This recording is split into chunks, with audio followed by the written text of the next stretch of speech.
My name's Phil, I live in Brighton and I collect the Beano, Dan.And, comics, annuals, summer specials and free gifts. I've been collecting comics, the Beano and Dan.And, since about the age of 10, so about 20 years now. Well, I think at the age of 10, one of the reasons I started collecting the Beano was because I think most children do, don't they? I think it's the colours, it's the humour, everybody likes Dennis the Menace. So I just took out a weekly subscription for the weekly comic and started collecting from there. I think collecting comics has changed my life in quite a large way. It certainly takes up quite a lot of my time. Scouring, jumble sales, car boot sales, antique fairs, book fairs, and now I've made a business out of it as well. I think the most valuable item in my collection is my Beano book number 1, which is the piece de resistance for all Beano collectors.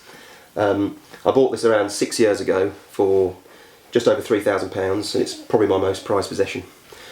I'd say my collecting hasn't impacted my love life so much. My girlfriend takes an active interest in it and does seem to really enjoy it and support me in my searches.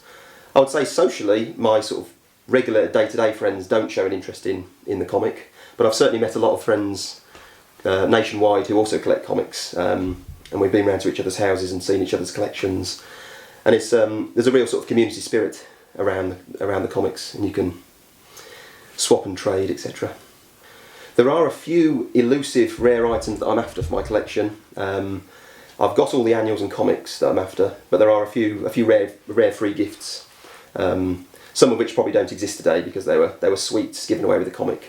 But there's some from the war years which I'd really like to get. I tend to go to comic fairs when I can. They're a really good way of meeting sort of friends out there and sort of fellow dealers, and you can. It's nice because you can actually handle the comics before buying them. You can give them a good smell, which is what I like to do, and you can flick through them, leaf through them, and just decide what you want to buy and actually see it there.